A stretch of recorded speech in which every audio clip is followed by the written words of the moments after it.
My name is Eric Stoner from Canon. I'm a technical advisor for Canon U.S.A. Been so for a few years now. Before that, I have been a photographer since probably 1977. I know, I look really great. I'm about 100 years old right now. My grandfather was a World War II photographer, and he stuck me in the darkroom. It was either stick me in the darkroom or go with my uncle's choice of him being a dentist. And the dentist thing didn't appeal to me as soon as I saw pictures of the inside of people's mouths, and I thought, well, I liked photography, but I didn't really want to go down that route. So yeah, I've been through a lot. I photographed my first wedding when I was 15, and opened up a studio shortly after graduation from high school, and it's been a long, long career. I've been very blessed to be in this business and actually make a great living at it. So that's something that I'm very, very proud of. My work with Canon is mainly educational based, and we have a lot of fun. Canon is very, very much into education, if you haven't known that already, with the Canon Digital Learning Center. That's part of a lot of what I do goes towards that. Have any of you been to the Canon Digital Learning Center before? If you haven't, there's a wealth of information on that website. It's just Google Canon Digital Learning Center. It's easier than giving you the web address because it's lots of dots. So, but I'll give it to you anyway. It's learn.usa.canon.com. If you can't write that down, it's on the recording, or just Google the Canon Digital Learning Center. There's lots of cool stuff there. There's a regular blog that gets updated almost every week or so, and that's got real good informative articles in it. Those of you who have known or have been here before have seen Rudy Winston, who's one of the other technical advisors that I work with regularly. I see some people going, yeah, Rudy's got a big fan base, so that's a lot of fun. So, but today, we're gonna talk a lot about speedlights. We're not gonna get into the real nitty gritty of the entire speedlight, but we are going to show how you can very easily take this system with not a lot of gear. And when I say gear, I'm talking about the light modifiers that I have. Those lay flat. They're from a company called Rogue. They're called flash benders, and I love them. They allow me to travel anywhere in the country with very minimal footprint in my bag. So, and I can create, we're going to do a lot of cool stuff today, photographing our model Min Young over here, who does a lot of stuff for us at our trade shows. She's one of our regulars, so thank you for coming. Any questions before we get started? Who's got, everybody have speedlights in the room, right? Anybody not? Who's confused about speedlights? A few of you, okay. Otherwise you'd all be teaching this class, right? Okay, when the 600EX RT, this unit here, first came out, it's about 3.5 years ago now, oddly enough, and I keep calling it our new speedlight system, mainly because it is such an amazing piece of equipment. And the radio functionality aside, which is the most amazing part of it initially when you get into it, but then we're going to dive into some other things that this flash does, and the new 430EX3, which I don't have here today, but a lot of the functionality, it transcends between both units. So not a big difference, it's just a little smaller unit, a little less powerful, but the menu system has been upgraded. Those of you that know Sil Arena, he has done a video for that flash. I think he did it here at B&H around the Photo Plus time, back in October. So you can kind of look at that video. That might, I'm trying to think if that's up there or not, but if it was not recorded for some reason, I'm sure I'm going to have him back here soon because I'm partially responsible for bringing talent in here. So anybody want to see Sil come back? Oh yeah. Okay, all right. So anyway, real quickly, I want to just take a quick little test shot of Min Young, and we'll pull that up on, if I pull that up, will you be able to get that up on the screen right now? Okay. I'm going to switch this over, I think. We'll see what happens here. But anyway, right now what I've got up here, I'm using a 7D Mark II. I like this camera a lot. I use the 1DX a lot. I use the 5D Mark III a lot. I'm also using, in certain situations, I'm using the 5D SR. But for everyday use, if I'm shooting a wedding or something like that, the 5D SR, I may just use the 5D Mark III. But I may use the 5D SR in a limited capacity. So if I'm shooting RAW, maybe I'll bring the RAW file down a little bit so that I'm not dealing with 50 megapixel files for a candid picture that I know I'm not going to make more than, 5x7 or 8x10 at the most. So we're just going to get a little baseline here. Right now, I've got some lights set up, and I did nothing to all these lights. They're all just zeroed out. We're just going to see what we get. And if it looks pretty, then I made myself look really good. But if it doesn't, then we have some work to do. And that's why we're here to show you exactly what the power of these Speedlites can do. So this unit right here, these are the flash benders, by the way. And again, these things are so flexible, you can just move them wherever you want. Minion, can you come forward just a little bit? I'm just going to come in for a real quick, tight headshot. And, let's back up a little bit. I'm sorry. There we go.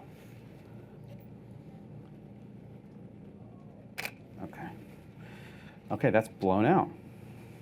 So we have work to do. You can't see that, can you? That's not pulling up. You gotta switch the... Is that pulling up? Oh, EOS Utilities coming up. There we go. All right. So let's go to remote shooting. And I'm going to bring this back down. And we'll see if we can pull that up in a sec. All right. Okay. All right, so when this comes up, you can see it there. It's average, right? Pretty face. We have light on her. I mean, it's okay, right?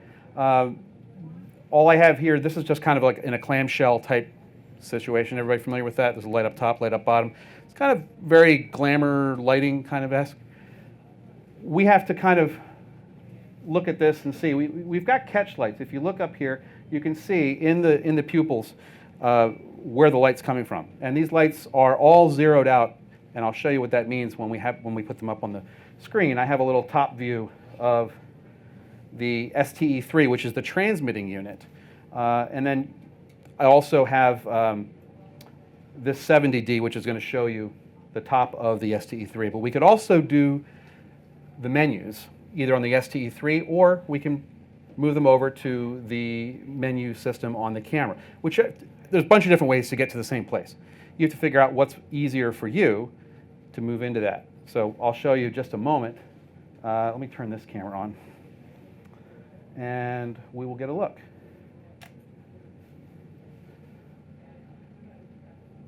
Let me pull this down away. So, all right. I'm going to figure that out, and here we go. Let me zap out of there.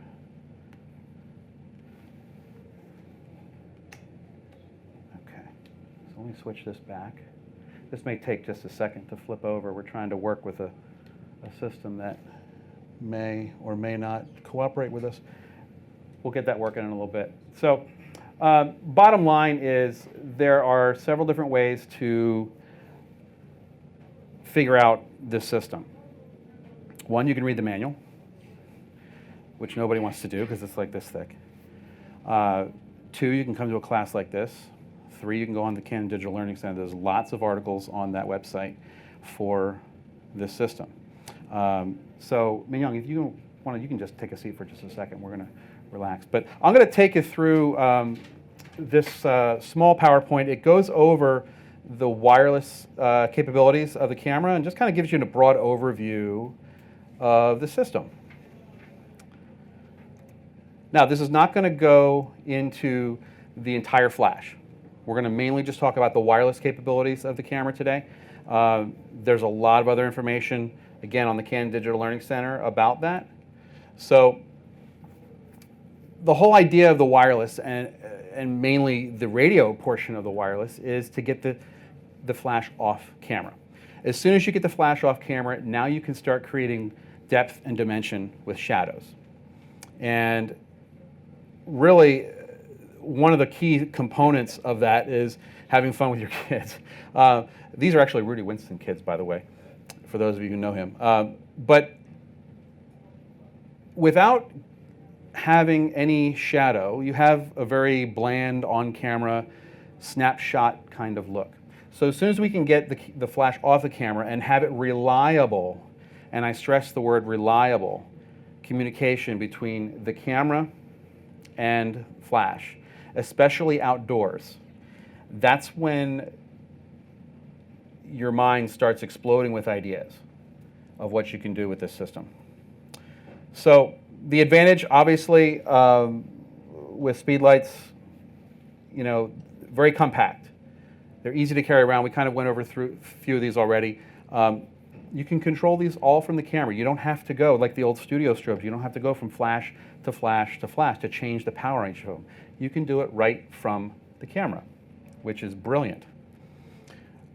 The high-speed integrated, high-speed sync that's integrated into the flash is another really, really useful, probably the most underutilized feature in the Speedlites.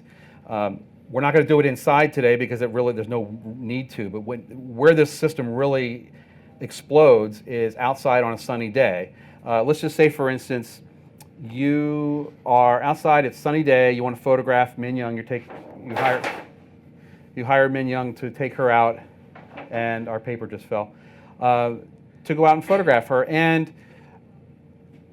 what kind of meter reading do you think you're going to get outside on a full sun day?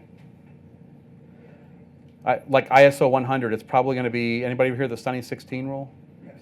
F16 at 100, yeah. So at F16, we're going to see a lot of that background in focus through depth of field, right? And that, you know, one of the great benefits of portraits is to be able to throw that background out of focus. So therein lies some of the problems. You could use Speedlites outside on a full sunny day. But you don't have control of the background unless you're going to use like neutral density filters, which then cause other issues. You know, but the high-speed sync function allows you to shoot outside at wide open apertures, but now you can go beyond the maximum sync speed of your camera, which in the case of the 7D Mark II, Rebel series cameras, most of them anyway, it's about 2/50th of a second. Cameras like the 5D Mark III, are around 200ths of a second. In other words, when a flash is attached to the camera, you're not going to be able to take the camera's shutter speed over that maximum sync speed until you hit the high-speed sync button. And that will then allow you to take the shutter speed all the way up to the maximum shutter speed of the camera, which in most cameras' cases, it's about 8,000ths of a second. In the case of a Rebel camera, it's about 4,000ths of a second. So where that really comes into play is controlling the background with shutter speed. There's two things that you can control, your foreground and your background. And the foreground is almost always controlled by your aperture, and there's one other thing. Anybody know what it is? ISO. So your aperture and ISO are your main controllers for flash locally with your subject, from your camera to your subject. And then your shutter speed controls how dark or bright the background is. So if I choose a lower shutter speed, the background gets very bright. If I choose a faster shutter speed, the background gets darker. Now, I don't want to get too caught up in the weeds with high-speed sync, but just so you understand it a little bit, high-speed sync will greatly diminish the power of the flash output. So you have to be either fairly close, or you can gang several flashes up together to boost that overall output of the flash. So there are some companies like Westcott that will produce this thing called the triple threat, which allows you to put 3 flashes on this rig, and then you can attach that to an umbrella or a softbox, what have you, and that will then allow your output to be much greater. So that's a really, really helpful system. I use it a lot. I'll often use 3 up to oftentimes 6 Speedlites in one softbox. Sometimes I can go direct flash, but then it gets very hard, depending what the look is that you're going after. You could use several different methods, but as soon as you start putting diffusion in front of a flash using high-speed sync, you're going to cut down that power even more. So you've got to boost up that power by adding more flashes. It's that simple. But that's a whole other class in and of itself, high-speed sync. But it's a really, again, one of the most underutilized tools in the Speedlite system. So how many of you are using high-speed sync? Anybody? A few of you. Okay. It's worth its weight in gold once you really understand how it's used. So anyway, moving on, there's two main ways to transmit. Wirelessly, they're both wireless, but one is optical, one is radio. Now, the 600EXRT is backwards compatible with older flashes like the 580EX2 series, the original 430, the 430EX2.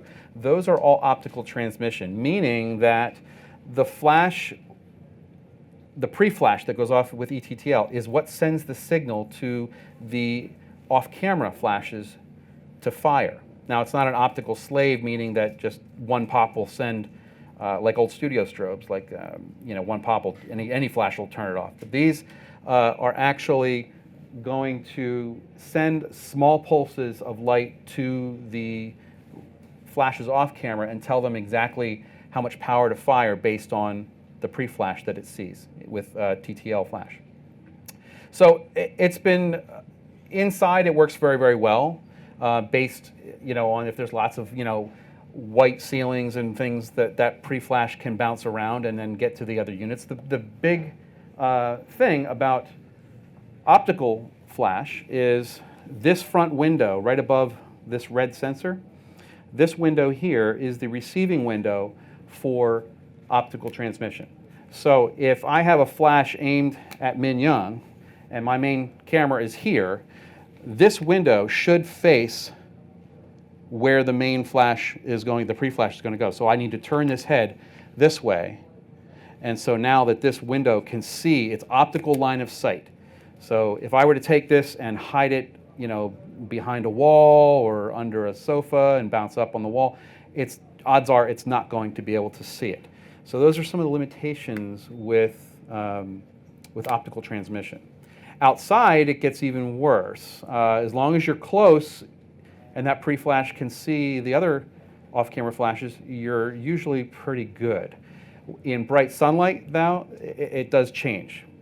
So the brighter it is, the harder it is for those to see. Now remember, the pre-flash is only firing off at about 1/32nd power, so if you take a flash off camera at any great distance, it's just not going to see it. So that's where radio comes in. Radio allows you to move the flashes anywhere you want within about 100 feet. And then, now your whole world opens up into a new reliable system you can use inside, outside, anywhere you want, and know that it's going to work. Again, within around 100 feet. Depends on the radio traffic that's in the area, but I'll show you some cool things about this unit that allow you to check which channel is the strongest. So that's kind of interesting. So radio really opened up a whole new world in this, again, about 3.5 years ago when we first did this.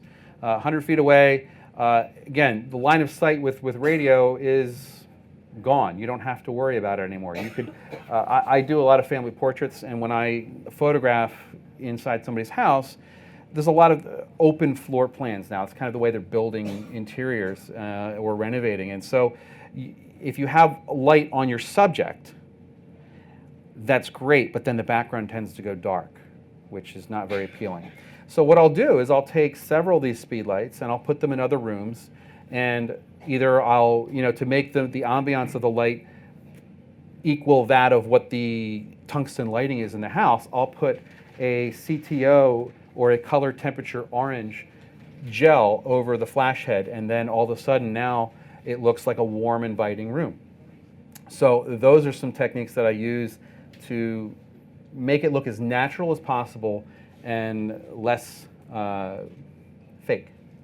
You know what I mean? Just like an amateur did, which is nothing wrong. I don't mean that in a disparaging way, but once you've learned how to get control of these flashes, it becomes really, really intuitive, and it frees your mind to really start thinking of things you can do.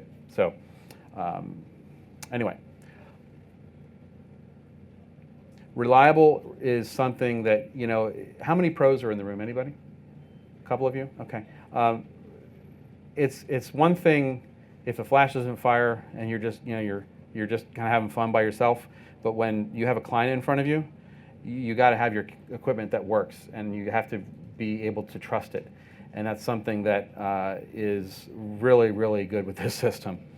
So in the previous system, if those of you that have had the 580EX2 series, anybody former owners of that? In wireless, it allowed you 3 different groups, A, B, and C, meaning that we could have a different power associated with each of those groups at any given time. So for instance, if we were to do optical wireless here, maybe we have a main light that's our A group, our fill light is our B group, and maybe we have a background light as our C group. Well, that's the extent of which you had as far as groups go. You couldn't do more than 3 groups. And it worked fine, but let's just say, for instance, if you wanted to have a main light, a fill light, a background light, a hair light, and then maybe a kicker light on the side. That's 5 groups right there. So this gives you a lot more control with individual groups, and I'll show you how that works. There's the STE3 transmitter, and this transmitter looks exactly the same as the back of the flash. Those of you that have had the STE2, the predecessor to this, which was an optical transmitter, it didn't look anything like the flash at all. So it wasn't as intuitive to really navigate. This is, if you know one, you know the other. And the STE3RT is a radio transmitter only. Unfortunately, it will not do both optical and radio, but it does a really nice job when you want to have off-camera flashes, but you don't necessarily need a flash on camera.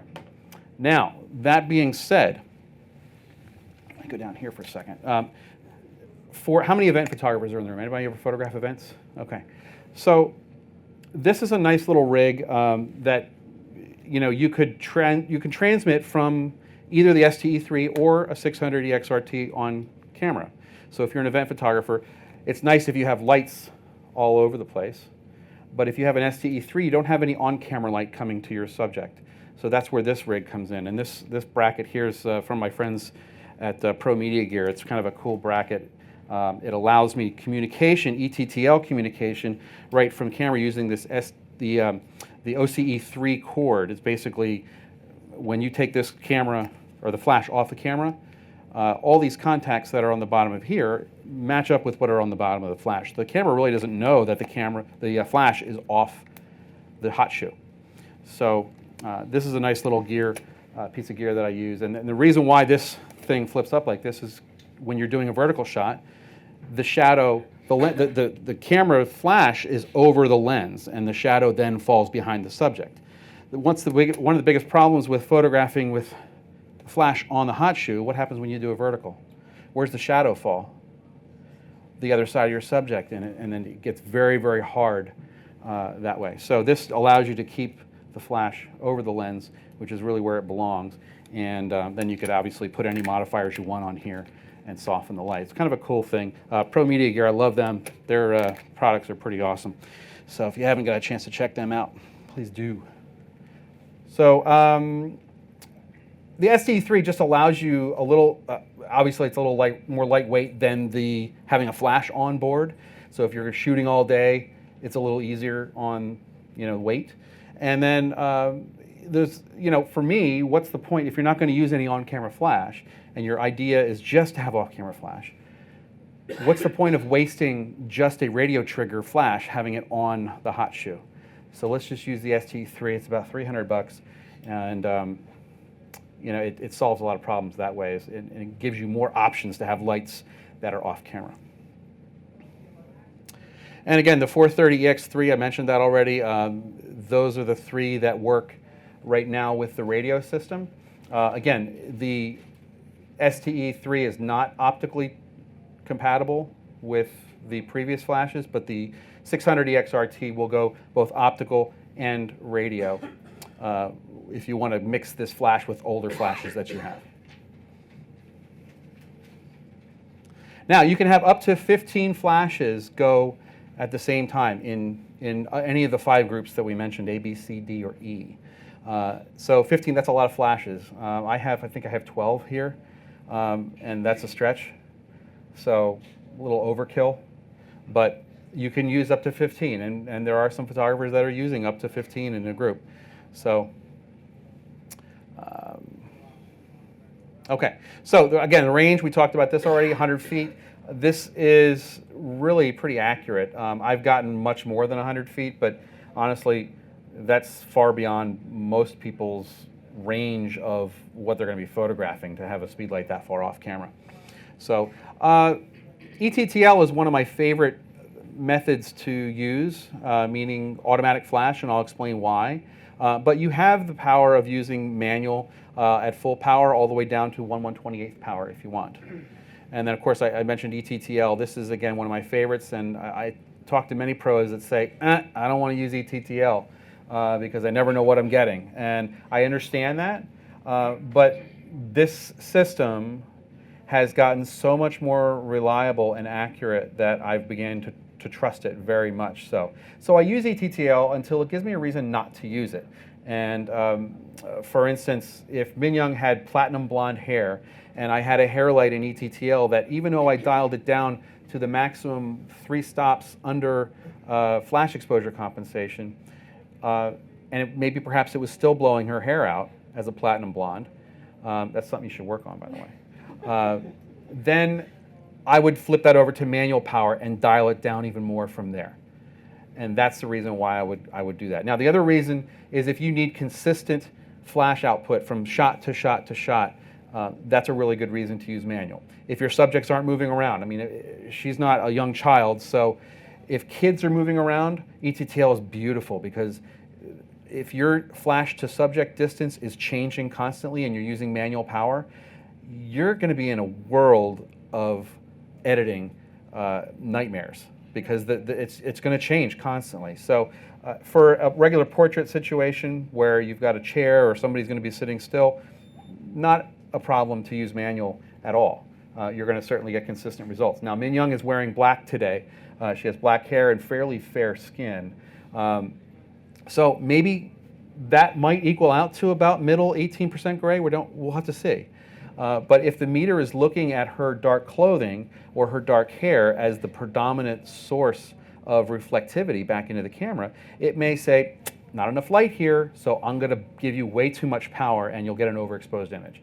So you have to know a little bit about and understand how the meter in your camera works to understand that ETTL works very, very well. And before you even take a shot, you may know exactly how much exposure compensation with regards to flash. There's 2 different types of exposure compensation. Ambient exposure compensation, which is turning the rear dial on the camera, and that will change the ambient exposure compensation. And then there's also flash exposure compensation, which is completely independent of ambient exposure compensation. That's just merely making your flash brighter or darker. Now, if you're in manual mode, there is no flash exposure compensation. You're physically changing the power on board here, so you can manage that. You know, I've found that ETTL works really, really good most of the time. And then there's another one here, this external non-TTL auto flash. And for those of you who are old enough to remember the Vivitar 283 or the Vivitar 285 flash, that's works with what's called a thyristor, which there's no pre-flash. It basically sends off the light, and then there's a little meter there that tells it, okay, what aperture am I shooting at, and it'll turn the flash on for a certain amount of time based on the distance that you've set. That's an option in here as well with the 600 EXRT. So, you know, the nice thing about this system is we can adjust ratios. In other words, if we're looking at this image here, you've got a very hard ratio, so there's no, like the shadow falls very, very deep quickly. And as we change that, you'll notice that from that last picture, shadows are opening up because we've added a little bit of fill from this side. And you can simply change these, very easy to go from one to the other right from camera. It's that simple. Now, those of you who are familiar again with the 580EX2 system, it was an A to B ratio, and then you could add a third group, a C group, onto that. So A to B ratio means you're just changing the power, which is more powerful, the A side or the B side. And that's what you just saw with that last graphic. And of course, adding a C light, you could add in, for instance, a background light if you wanted to, or something of that matter. So pretty simple stuff there. Although I have been more excited when the 600EX RT flash came out and they introduced group mode. And this now opens up with most of the new compatible cameras that are 2012 and newer, allows you to use group mode. So now you have all 5 groups available, A, B, C, D, and E. And that is a really, really nice thing. As I mentioned, when I do family portraits, I've got, I can put all my main light groups in, for my main group, in A group.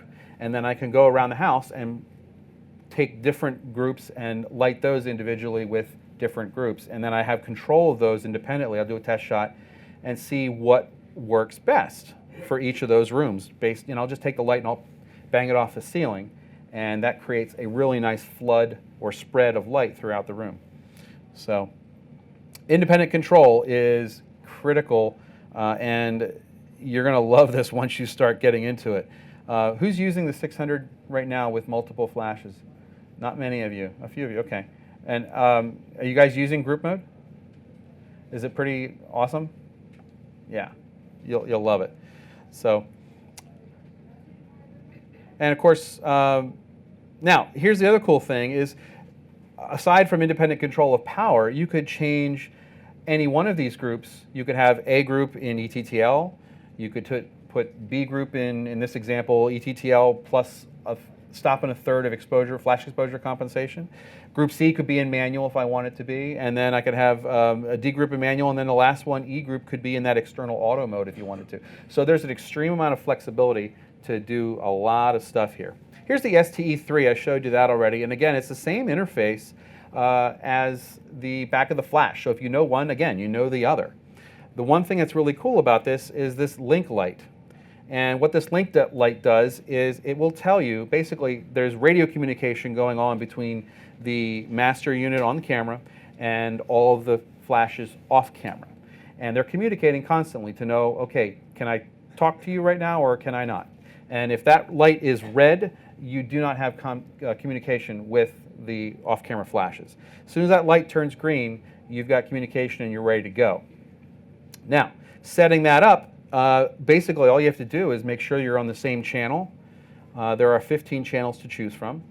And how we mainly change, that light just turned green, so you'll see that's what we're talking about. But the link light is key, and when all of your lights, basically the communication is going on. So if I fired, say my batteries are starting to go on my C light, that link light will not come back on until, or beep, until all the lights have checked in as being fully recycled. So you know that if you have an audible beep set on the STE3, or if you have a flash on camera, the 600EX RT on camera, or the 430EX3 RT, you can set those to beep when everybody has checked in as recycled and ready to go. It's a nice little audible that you can hear and know that things are going to work well. But the green link light, again, communication's good. This is, I call this a channel sniffer. And this is something where you can go into either the STE3 or the 600 or the 430 EX3 and hit the scan button. And that will scan the radio traffic in the room, all 15 channels, and it'll give you a bar graph, it looks like this, that tells you which the strongest channel is available at that particular time.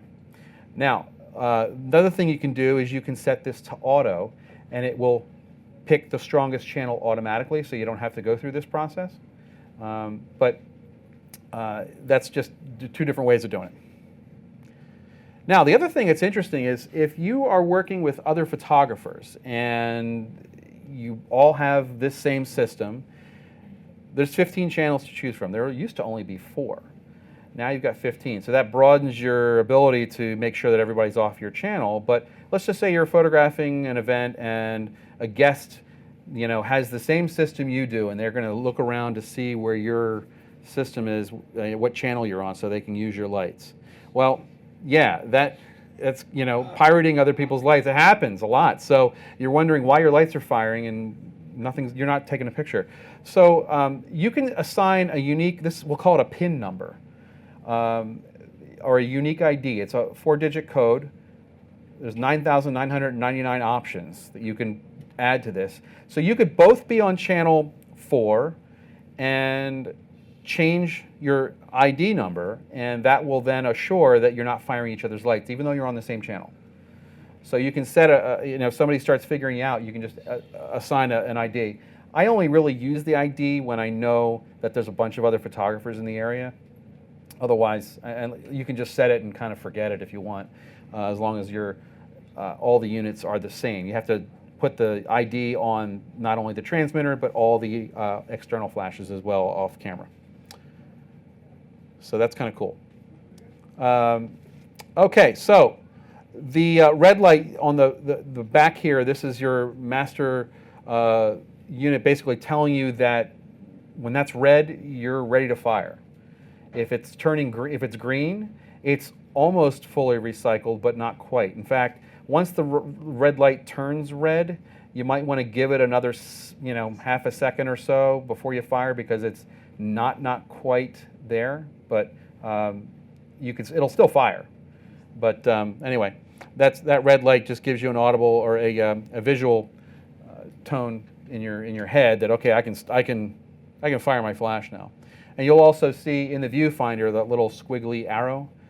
That's the flash symbol. That will also illuminate in the bottom of the viewfinder once your flash is recycled as well. So you don't have to take your eyes off it. So again, constant communication between the two flashes is really critical here.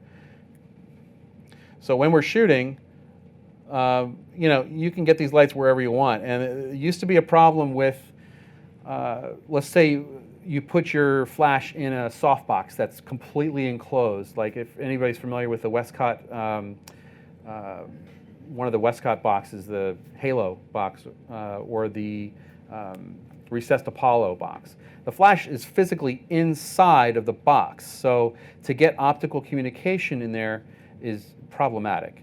So again, that's where the radio comes in and fixes things. But whether you're on studio or on location, I'm a location photographer, so I hate carrying around more than I have to. But this works really well anywhere you want to go. And I bring this stuff. Usually, if I'm traveling, I'll bring at least 4 or 5 Speedlites with me, and I can pretty much do anything I could do with anything else, whether it be a studio strobe or what. But so lots of options there. So once this flash came out and I started wrapping my head around what it really meant for me as a location photographer, I really got excited. Because I'm playing with the unit and I'm going, oh my gosh, it does this. Oh my gosh, it does that. I can't believe I can do this. And then so you really start getting excited and start throwing ideas out of what is possible. And then when it really comes to photographing outside, which is where I do most of my work, it's a beauty. It's a thing of beauty. You're going to love it. And then getting into high-speed sync is even more exciting. Have any of you seen, anybody know Bob Davis in the room? Okay, Bob Davis he's one of our explorers of light. He did a video on these half pipe with these snowboarders. And he had 8 lights hooked up to this stick. And he's got his assistant with the stick just following the snowboarder as he goes through the half pipe. Really kind of a cool video, but high-speed sync allowed him to get the control that he needed at midday on a ski slope, where not only you have full sun, but the sun hitting the snow and all that other extra light coming in, is photographing it like 5,000ths of a second, and everything's coming out unbelievably beautiful. And he was photographing with a 1DX at 10 frames a second, and it was keeping up. So those that say, well, the power is an issue, it's all relative, because now with the high ISOs we have available to us, we've got a lot of control that we really didn't have before when those ISO ranges weren't really as usable. So, okay. So anyway, for starters, I'm going to start with just some very simple stuff and show you how easy this thing really works. And I may call upon one of you to be an assistant and hold a reflector for me or something. Who might want to do that? Sure. When I call you, you're close enough. I'll use you. So again, this is Min Young. She's our terrific model. She travels all over the country with us from time to time. She's a fellow New Yorker. can't say really fellow because I'm not a New Yorker, but so these are the flash benders, and really it's nothing more than this. And this front panel can come off. You can take this off if this is just an added layer of diffusion, or you could just take this and bounce the light off of this. But I prefer to soften the light as much as I possibly can, and that's why I love these. Now, I love a large light source whenever I can do it. I have a 4x6 softbox that I use regularly, and I'll put 3 Speedlites in there. And it works really, really well, because the reason I use 3 is because I want to get maximum coverage on the diffusion material that's in the front there. So the larger that light source is, the softer the shadows are on my subject. Now, softness is a relative term. This light, if I bring this light right up to Min Young's face like this, it's going to be darn soft right on her face. The second I start pulling away, it's going to get harder. It's just like the sun. If you're out on a sunny day, that sun is a very small pinpoint in the sky, and you're going to have a very hard-edged shadow on the sidewalk when you're walking. You'll see it. As soon as the clouds come in, that shadow gets very soft. It's just this diffusion material. That's all it is.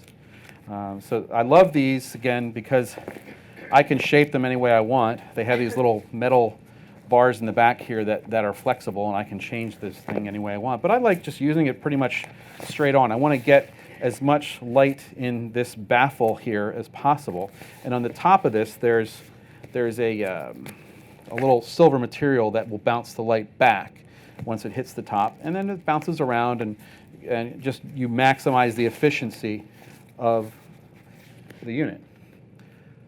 So very simple. They've changed these around a little bit and made them a little more efficient with the design. Some of the ones I have, they have an actual strap that is not just Velcro, but it's a little stronger strap. Those are the newer ones, but these still work plenty fine. So it's just a matter of putting it on like that and making sure that this is out enough so you get some light in there. Yeah? Does that affect the white balance? Does it affect the white balance? This thing? No. I mean, you could say if this were old fabric and it was yellowed, yes, it would. So I store these in my bag, and I try not to let a whole lot of,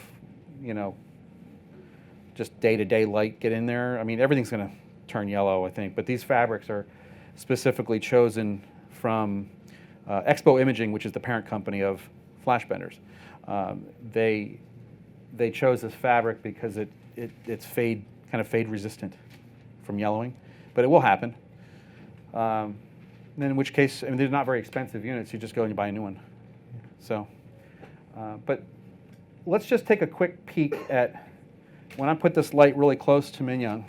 Let's turn this way. The reason why, when you're photographing somebody and the light, especially a female, if I put the light, if she's facing right towards the light and I blast her with light this direction, we're going to lose a lot of dimension. She's got this lace, and there's a lot of detail in the dress. And if I light her with just fairly flat light right direct onto her chest, you're going to lose that detail. So often what I will do, especially with females, is I'll turn them away from the light, kind of so the light is skimming across the front of her. Now you're creating shadows through the texture, through the dimension in her body, and then I'll just turn her face back toward my key light. And this light stand is a little bit high, so what I'm going to end up doing is switching. So, but there's one thing we're going to do is when we take this close to her, you'll see how soft the light is, and then as I move it away, And again, we're just talking about one light. You'll see it gets harder. And then once it gets harder, I'm going to use a reflector on the shadow side of her face to pull in those shadows. Now, if I add a second light, I can get rid of the reflector and I can put in a second light right here, and then I can begin ratioing those lights, as we talked about. So let's just turn your face a little bit to the light. Good. I'm going to shut all these other lights down. Just for the sake of argument, I did it on that unit. I could do it on the STE3 transmitter here. If I go to, that's my D group, which is the hair light up there, I could just go up here and shut it off if I wanted to. You're zeroed out in ETTL. ETTL. Right now, everybody is ETTL, and I'm going to shut that actually off. That's my D group. So all I got to do is just go up here, and I go down. I just hit there's a group button, and I go down to my group D, and I just hit off. Done. I don't have to worry about moving around. So Min Young, let's turn your face more towards the light. There you go. Good, good, good. All right, now. That's pretty? Okay. Now I'm going to move this up a little bit so you can see and bring that. Now I'm using the EOS utility today, which when I plug in with this cable, it instantly the computer instantly knows that I'm hooked into this. If I bring, I'm using two different screens here, so forgive me, it's hard to. This is the EOS utility software here. This allows you to transmit to the computer, but I can pretty much change anything I want in here with the exception of zoom, because that's a mechanical function. And I can shoot remotely. So if I had this camera set up on a tripod, I could do all my shooting from the computer if I wanted to. And that's simply the EOS utility software that comes on the solutions disk with all of your cameras. What body and lens are you using? I'm using good. Thanks for the question. What body am I using? I'm using the 7D Mark II, and for a couple of reasons. But I mean, okay, it's a decent shot. I haven't changed anything. Actually, I realized that my hair light is on, and that's not obviously in D group. I think that was in C group. So I'm just going to shut that off with one quick. But the hair light looks not bad. Would you guys agree? It's a little bit hard. But this is 70 to 200 2.8 lens, and you know it's my usual go-to lens for most portraits. A couple of lenses I really love is the 100 millimeter macro lens and the 135 2.0 lens. That is all of them are very, very sharp lenses. But for a zoom lens, this thing is spot on. But whenever you have like a prime lens over a zoom, the prime only has to be good at one focal length. So it's going to be slightly sharper than a zoom. But the problem is that if you want to zoom, you physically have to move yourself. So there's some people that really love prime lenses for that reason, of the extra sharpness that they get, and others that, you know, I photograph a lot of children, so zooming becomes a big, big part of my day. And for me to physically move over closer to the children to get a close shot of their face versus coming out at this, you know, it's just, I'd spend an eternity chasing them around with a prime lens. So let's just let's turn your face more to your left, Min Young. A little more body. Good. Okay. Okay. All right. Here we go. So this shot coming in right now is with no hair light. So let me get rid of this, and I'll show you side by side. Okay. So it's a decent portrait, right? Compared to the first one I shot. Now you see how the shadow on Min Young's face is fairly hard. Again, that's just one light. So it's not bad. Let's just do one thing and move it back more. And we're going to try to emulate Min Young. If you can pay close attention to the pose, because I know it was very difficult. We're going to try to emulate the same thing. And I'm just moving this back. Basically, I just doubled the distance of that one light from camera. And now you're going to see chin down just a touch a little bit. There we go. Good. Okay, and then as this comes up in our software, let me close this one out. you will see how the shadow is getting harder. The skin tone is a little less, right? Because I'm going through all that diffusion material. I've moved everything back a little bit. So if I were to just keep things as they were, I'd probably want a little exposure compensation, flash exposure compensation on this last shot if I want to keep my light the same distance. So I'm shooting at ISO, I think I'm at 100. So yeah, I'm at 100. So that's making the flash work fairly hard at 100 ISO, where there's like virtually no noise. So I could do a couple things. I could raise my ISO to make the flash work a little less hard, or I could add some flash exposure compensation. My first choice would be to raise my ISO. Why? Because I don't want to work these things to death so that I have to change batteries frequently. So I'm just going to try that. Let's just go up. Actually, I was at 200 ISO. I'm going to go up to 400, which we're just doubling it. And we're going to add basically a stop of light then with what we just did. Okay. So now, as this comes in, you will see, I'm going to get rid of this one, move this over. Okay, now we're getting, it's a little brighter than the last one. So simply by just doubling my ISO, I've got to an area where, let me show you a 50% here, what this looks like. And that's pretty good. I'm happy with my skin tone. Everything looks good. Now, what are some of the problems with the image as you guys see it right now? Can anybody see any problems? Needs a little fill on the opposite side. And a hair light, right. The hair light was nice. I kind of gave that away with the first shot. But so the answer to everything in photography is it depends. It depends what your vision of the image is supposed to be. If I want a real moody, high contrast look, then I'm going to keep things as they are. In fact, I may even move the light further. Or if I wanted a lot of contrast, I could get rid of this altogether and just use direct flash right on her. You want to see it? Sure. All right. Don't threaten me with a good time. Let's do it. So now I've got to raise this light up because the main source of light was higher, so I'm just going to raise this up. I don't like to come low on a subject because then you start getting that freak show lighting. It goes up their nose. It's not pretty. You have to couple fashion lighting from underneath with top lighting from above. So I'm just going to come down a little bit, and that's good. Now, the other thing I can do, right now my zoom is set to 24 millimeters. It's a fairly wide spray of light on her. I could make that more efficient by zooming the head. Now, that's the thing that I cannot do from the camera itself. I have to physically go to this unit and zoom the flash. I would love it if Canon Inc. would do that we could do from camera. But for now, it's still a very usable system. It doesn't bother me a whole lot because usually I'll set that zoom head once and then forget it. So I could use that. I could use these other things that you may have seen up on the table here, the Rogue flash bender grids. This is another way to control light into a very small pool of light. We're going to show you how that plays into the mix as well. So, okay, again, now watch, keep your head right where it is. And then we're going to show you what this looks like.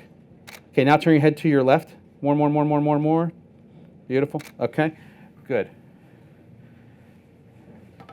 Now we've got two looks here, and it was really important where I told her to move her head because that first shot, whoops, what happened to that second shot? I may have to redo that.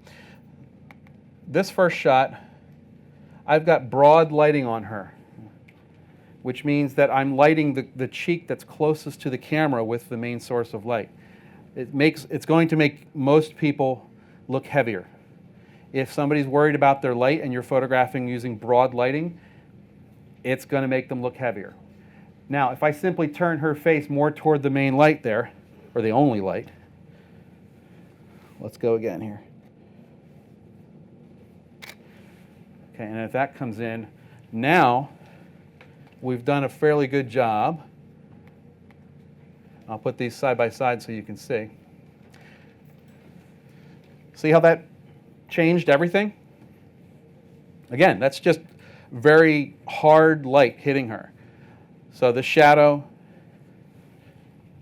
right here is pretty robust. In other words, the transition line from the highlight to shadow is very harsh. That can work for a lot of different things.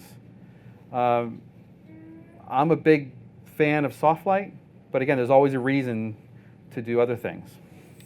So let's go back to my preference.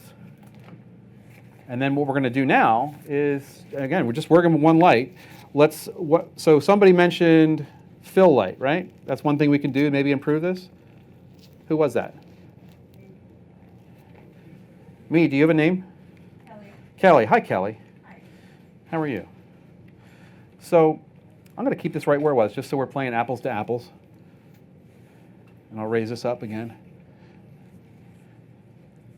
Who wants to be my assistant? Did you want to come in? Okay. So a couple things. If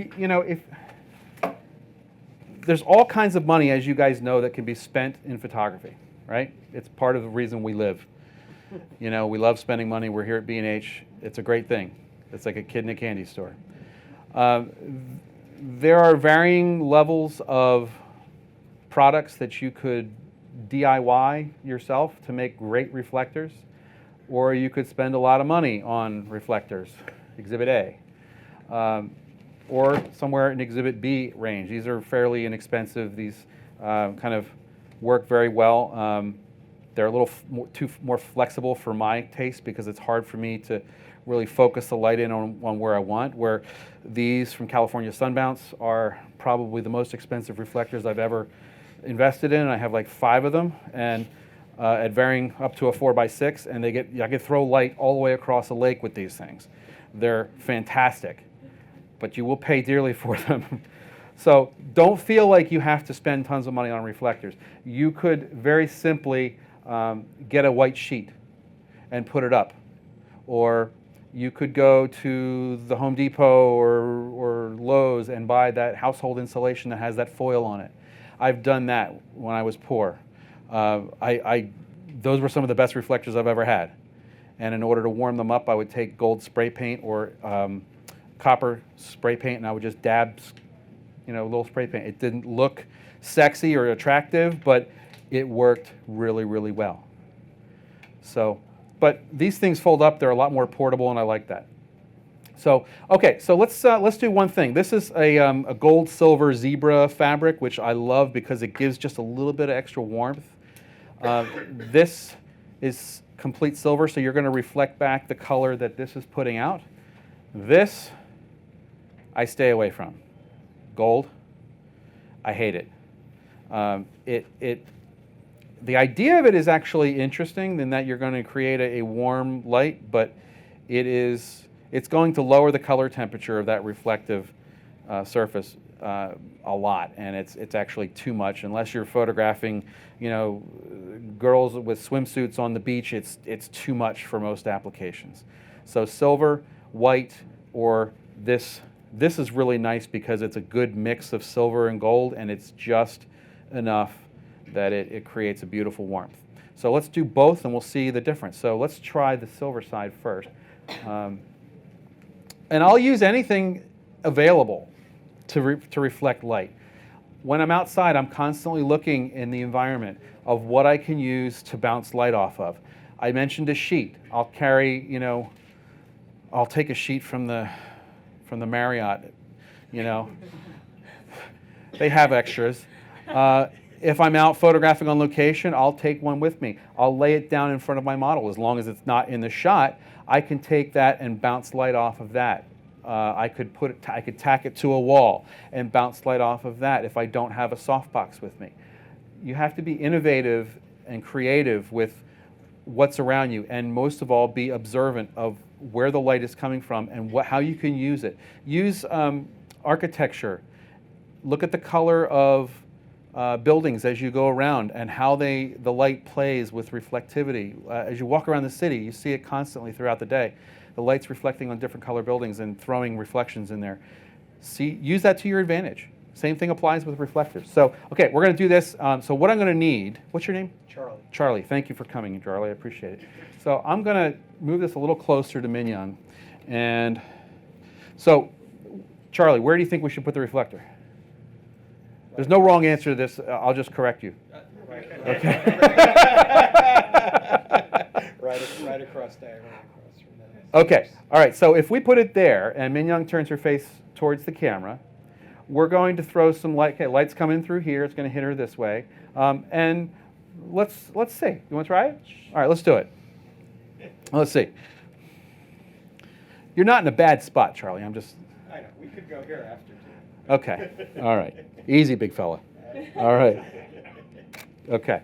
So let's get a look, and then we'll go to the other one.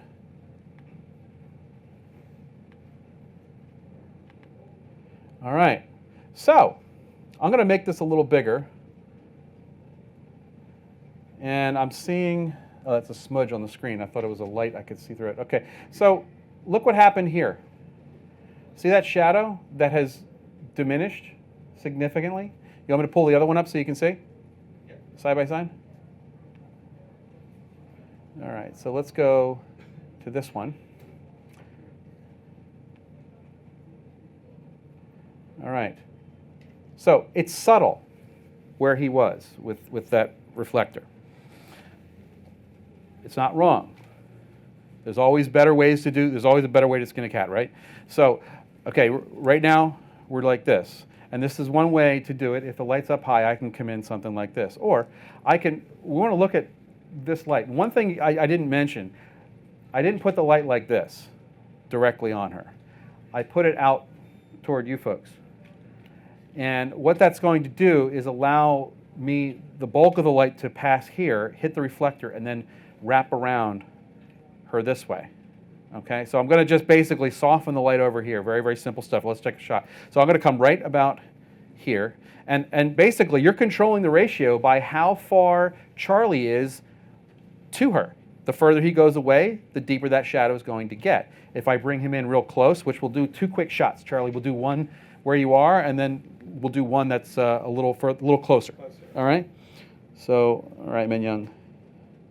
Okay, come in close, Charlie. Perfect. Okay. Oh, didn't fire. Hang on. One more. Okay, good. All right.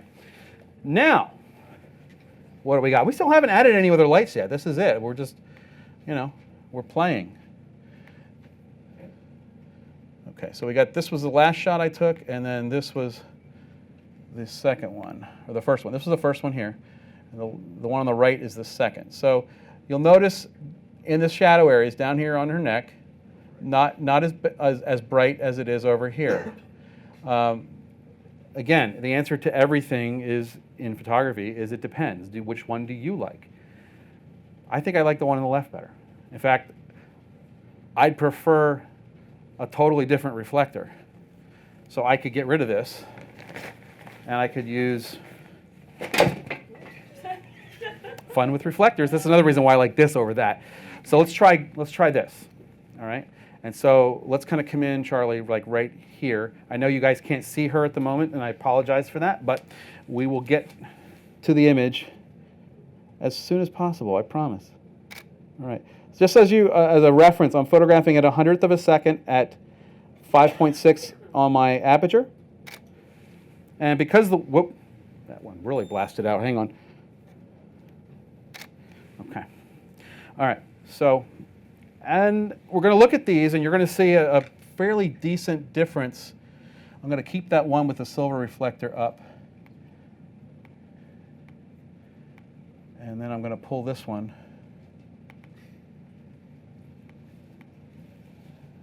Why was the one overdone? I may have, when I focused on her, what happened was I had my spot meter on her black dress, and it said, there's no light here. So it totally washed out. And again, this is a product of ETTL. So when I went back to her face on the second one, that it adjusted things out.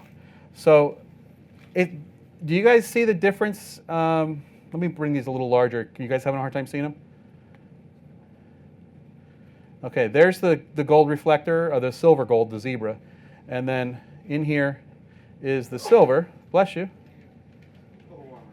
Okay, it's a little warmer. It's subtle. It's not like life-changing, but for me, and my way's not the only way, maybe the best way, but it's not the only way.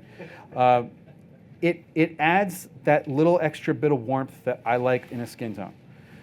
So I'm not saying you should all go out and buy one of these reflectors. Now, What's the brand name of it again? it's called California Sunbounce.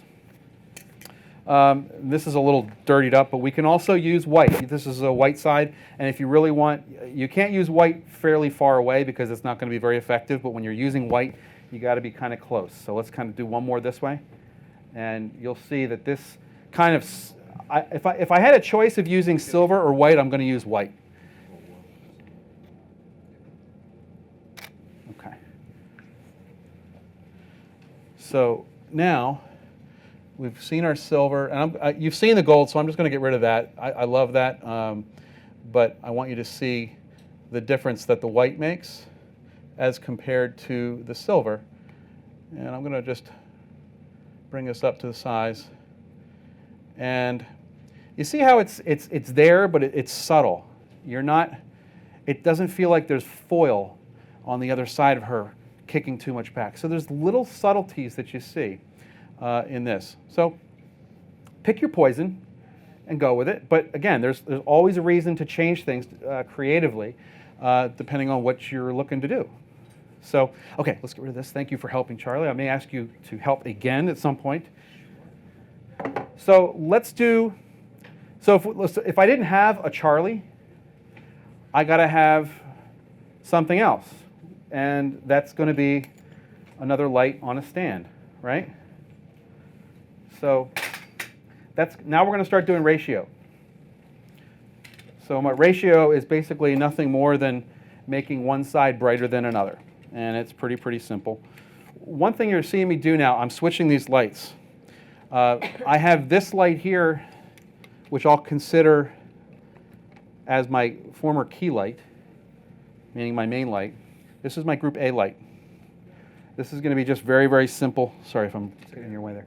So this is my A light, and this is assigned my B light. And I just did that prior to, again, you can't change the groups from camera. You have to go to the group, the Speedlite prior to shooting and assign it a group letter. It'd be nice if you could change, that would be impossible, but to do it during shooting. But it's got to know which group you have assigned. So this is my B light. I'm just going to put these up at about the same level. And now we have a situation built in where we can start ratioing. And then what we'll do is we'll add a C light, which is my hair light.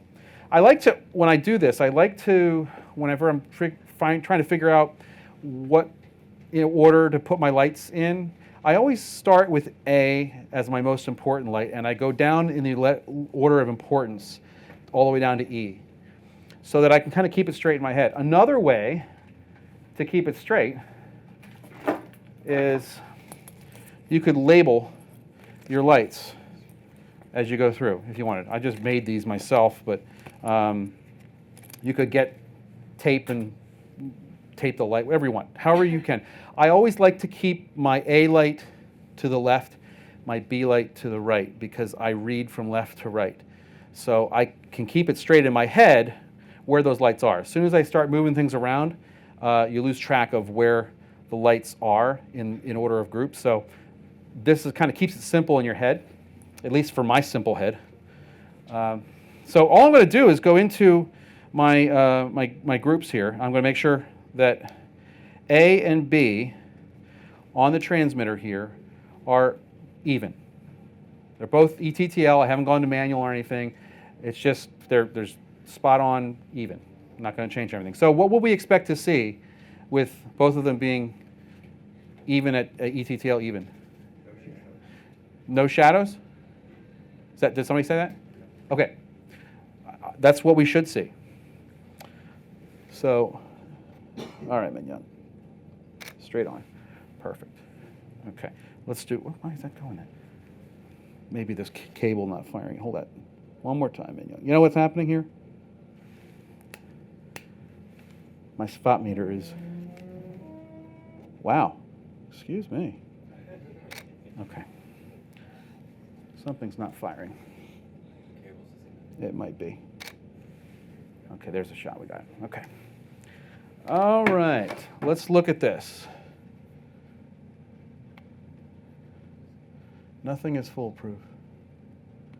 Okay, so let's go. We're going to get rid of that. Let me get rid of that. And that didn't transmit because EOS utility was not active. So we're going to do one more shot. And for some reason that's not fine. There we are. Okay, there we are. All right. So who said no shadows? You were right. Anybody like that? No? No offense, Min Young. They just told you that they didn't like you. So again, I'm in group mode, meaning I have full control over each of these lights. So basically, I mean, I'm working with two lights, A group and B group, right? So if I want to start creating shadows, one of those has to go down. So I'm just going to take exposure compensation. Let's start, my A group's over here. I kind of like my B, the way she is right now. I want my B group to be my key light because I want her face going that way. So I'm just going to take my A group by highlighting A, and I'm going to take my A flash exposure compensation. Let's just start, I'm going to start with -2. So that will give us about a 4-to-1 ratio, meaning 4 times more light on the highlight side than there is on the shadow. Okay. And if we find that that is too bright, again, we're looking at fabric that may be causing some play. She's got it's a little hot. And I mean that in the hottest sense, because we have a hot model here, right? Okay, so now we're starting to get some shadow in here. So Min Young, because of Min Young's bangs, you're not being able to see the shadows as much on the side of her face. So she just fixed those for me. So if I want now, say, okay, I've got my B light at -2, which is over here. My A light, or this is my A light, that's -2. B light is even. If if the highlight is still kind of hot, which it is right now, I can just very simple do a global adjustment and bring everybody down together. Maintaining Using flat, yeah, so basically it's bringing A group and B group down together. I could do that, or I could lower my ISO back down to 100. But let's just start with a flash exposure compensation. So I'm going to take that down. I think we're going to go a full stop under, and something happened there. Okay, there we are.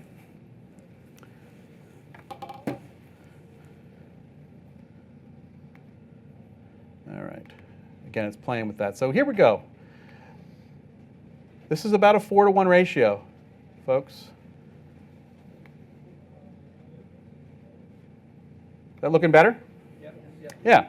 It's more pleasing. We've got beautiful detail where we want it. And of course, on the screen, you're not going to see detail down in the chest area where there's a lot of that lace. But if we print it, you're going to see that. It's just the screens are too contrasty. So let's add a hair light, shall we? The one thing that's we need to do is separate her from the background. And we haven't even put any light on the background yet. And you'll notice, obviously, since our paper fell down, we just have this shade here, which is working nicely. And if I start seeing more detail, it's kind of a see-through shade. If I start seeing detail there in that I don't like, I can do a couple things to eliminate that. One, bring my aperture down to about maybe f4 or 2.8. So now it just blurs out. Or I could add light to it and blow it out completely.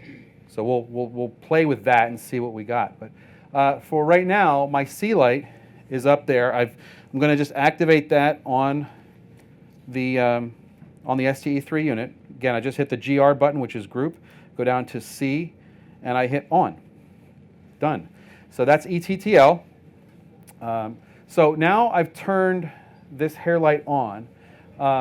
Min Young, can you take a baby step this way? Good. Okay. So hair light's on. We've got our lights A-B ratio. We've got a little bit of shadow. So again, the B light is my key light. So Min, you're going to turn your face more this way. All right. And now we're going to start seeing that the detail come in on the hair, which is going to separate her. Again, it's not what happens to you that matters, it's how you react. And EOS Utility did not catch that. So I'm just going to plug that back in. Here we go. Okay, so remote shooting. All right, one more time right now. Here we go. Good, good, good. Nice. Okay, so now we've got a beautiful hair light. Does anybody think that that is a little hot, or are we happy with it? I think it's slightly hot, maybe. So my C light, how can I do this? I just go into C and bring it down just a touch. So I hit my GR button, go down to group C, and I'm going to go, yeah, I think 2/3 is probably enough. So. Yeah, if I wanted to, I can put everybody on manual.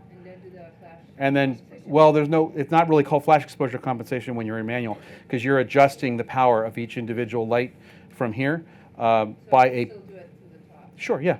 Yeah, so if I wanted to put my hair light in manual mode for just that flash alone, I can do that and dial it to any power I want throughout the range, from 1/128th all the way up to full power.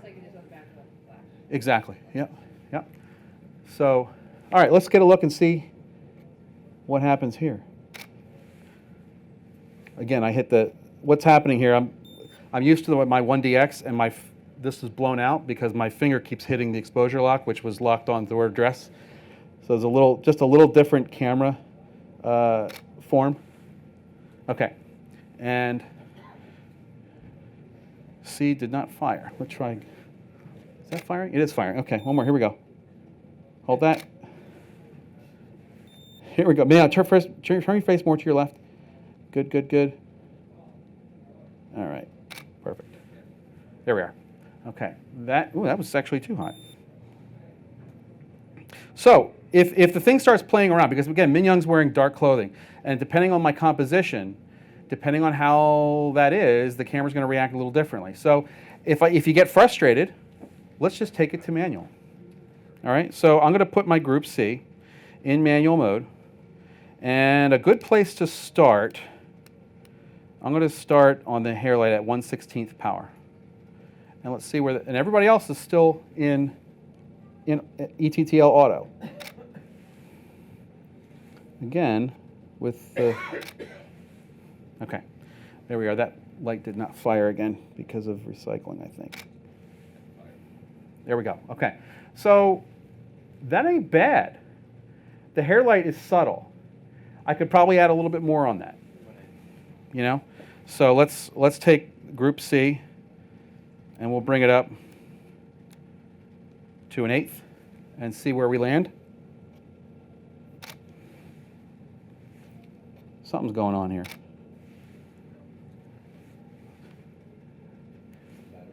No, I don't think so. Everybody's back in. There we go.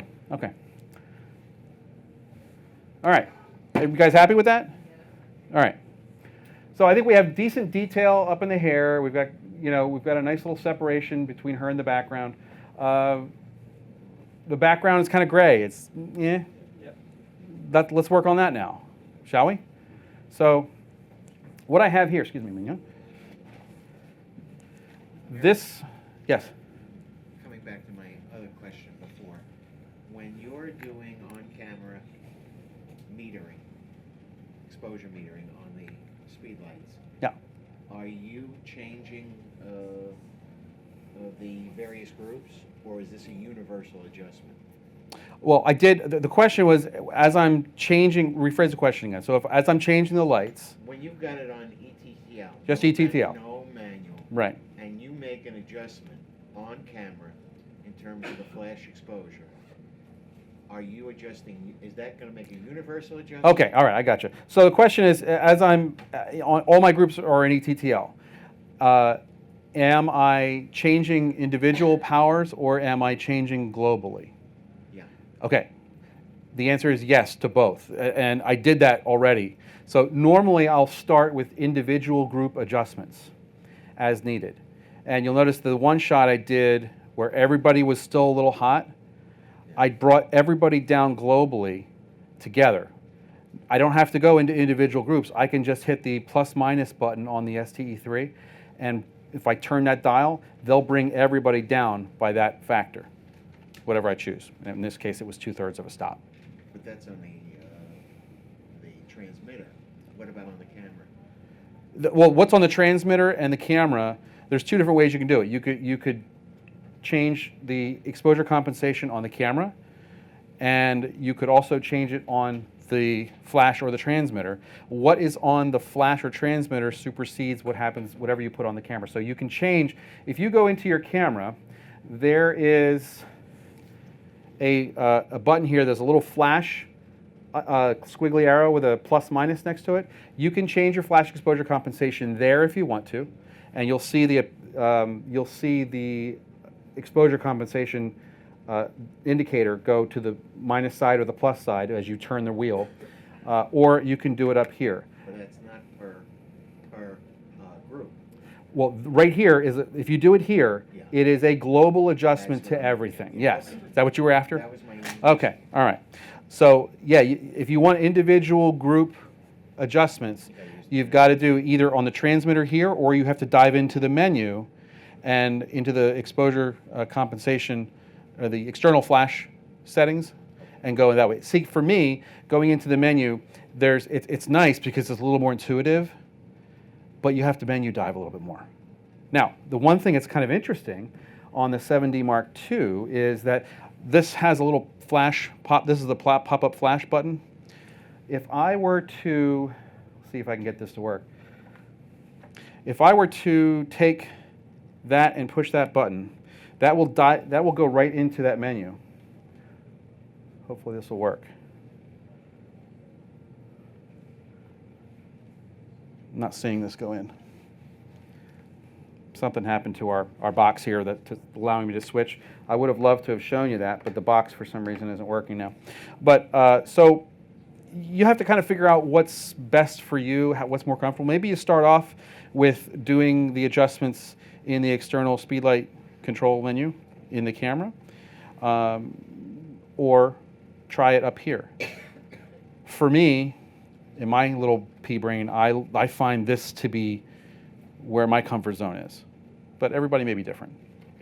Okay, so, all right, so where were we? We are background light. Yes, thank you. So now that we've got a fairly decent shot here, let's get this background light going. And I use a couple things we can do. I can use this bare light, which is going to cast a wide swash of light, or I can use this little job here, which is the grid attachment for the Rogue Flash Bender system. And again, there's a little honeycomb in there, and you'll notice on the outside here there's this diffuser, which is going to add a circular spread of light. So I'll have a hot spot on the background that will kind of give you a transition from, a hot spot to it just fades out in the background. So why don't we start without this and see what we get. Now the thing that I like about this over just bare flash is what shape is the flash? It's a rectangle. So depending how far we are away from the background, you may see a kind of a rectangular looking odd shape. Now we can kind of put a diffuser in front of this to get a little bit more of a swash of light. This is the 14mm wide angle diffuser that comes with this. It just pulls out. That'll give you a fairly wider spray of light on the background. This is a D group, just so we know. Mainly talking to myself there when I say that. And I'm going to angle this up just a little bit. So let's see what we gather here.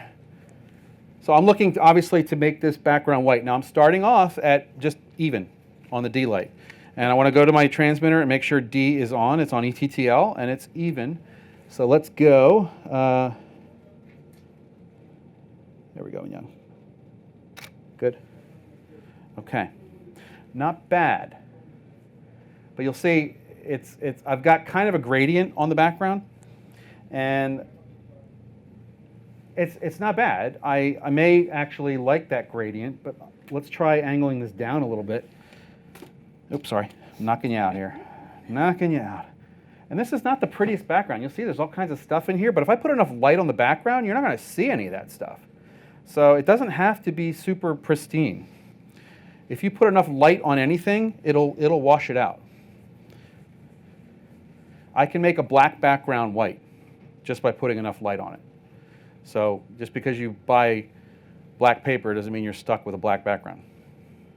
Okay, so let's try this one more time. Now we still have a fairly gray background. It's not super exciting, but now I'm starting to get a little bit of a gradient. Let me close this one out, and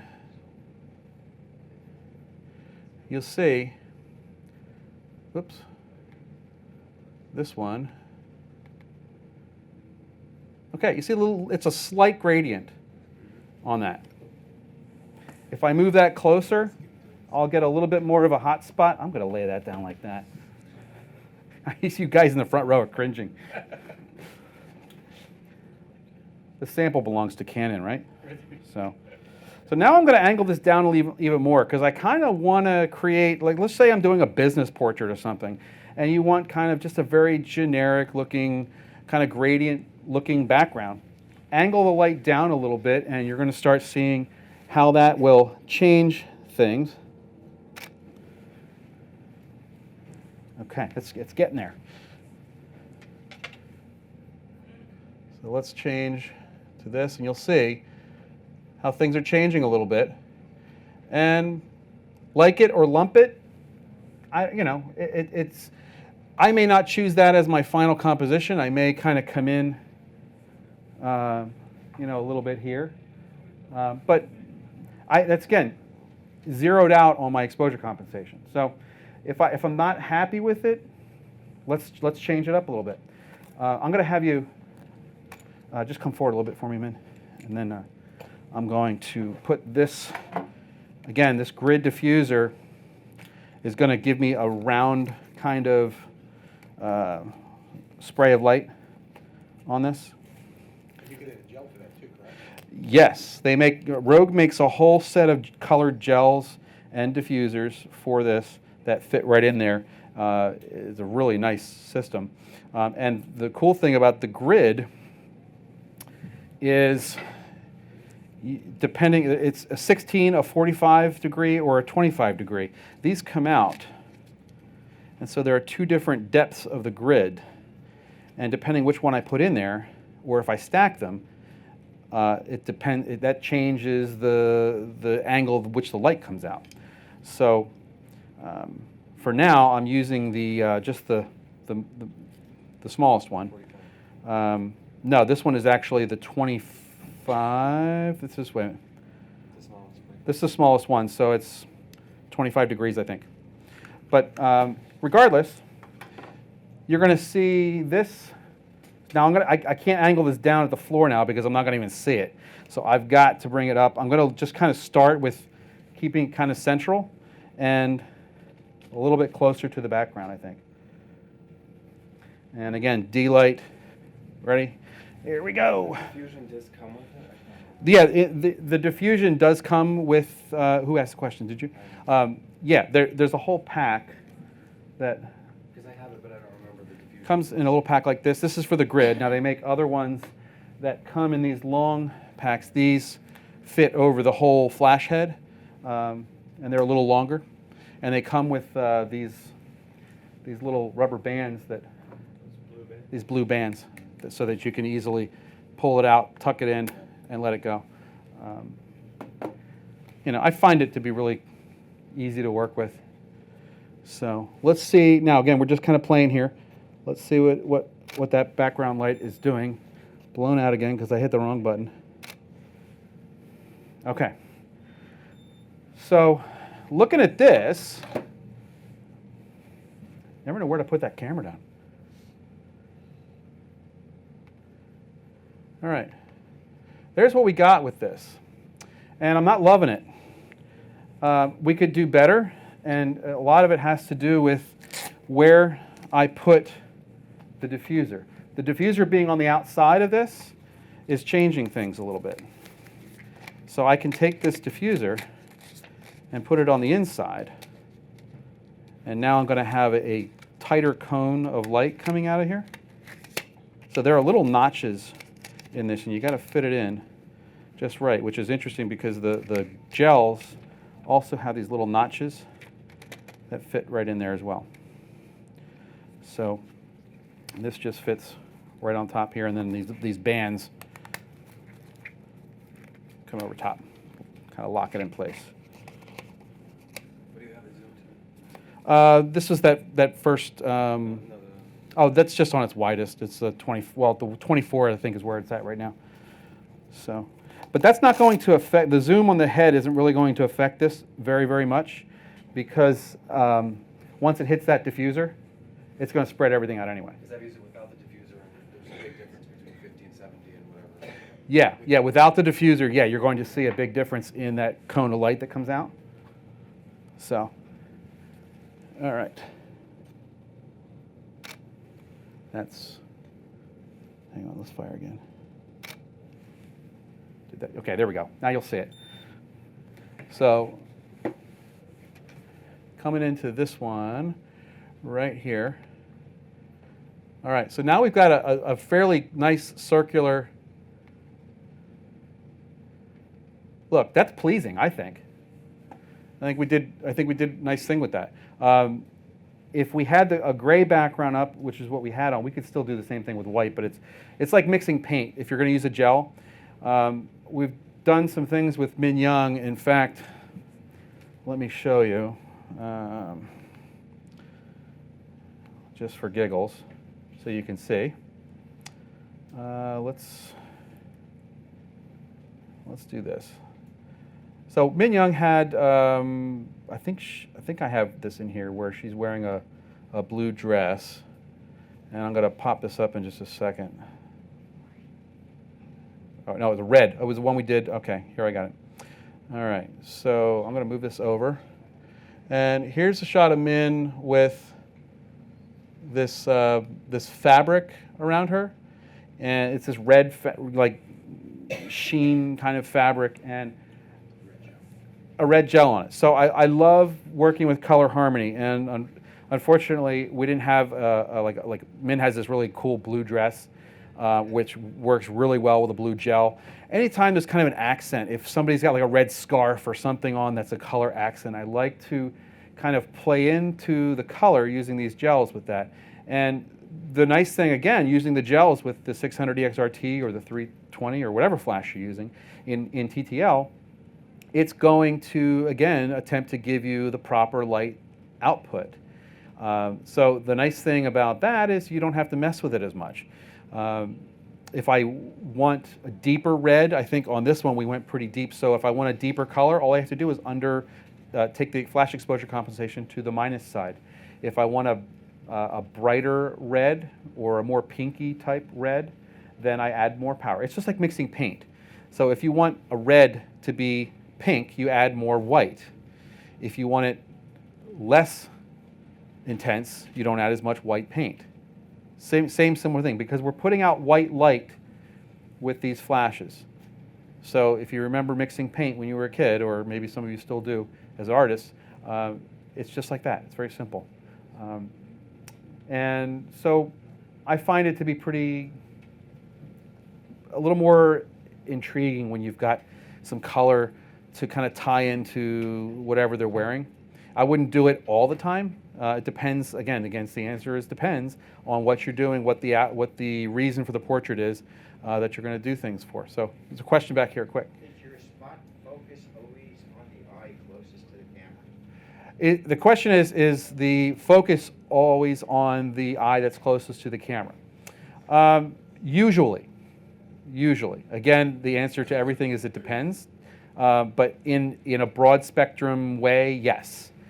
Because then it kind of throws your eye off. If you ever noticed, if you're kind of a fan of movies, when you look at a movie, whoever's talking usually has the focus. It's just natural. Your eye gravitates to the area Two areas, actually. One is the sharpest focus. We've kind of just nailed that. Anybody know what the other area is? You're on the right track, but not necessarily. The area of sharpest focus and the area of greatest contrast.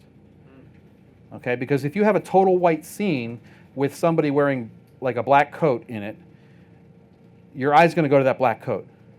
Not necessarily the brightest area, but the area of greatest contrast. So that's something that I usually like to work with.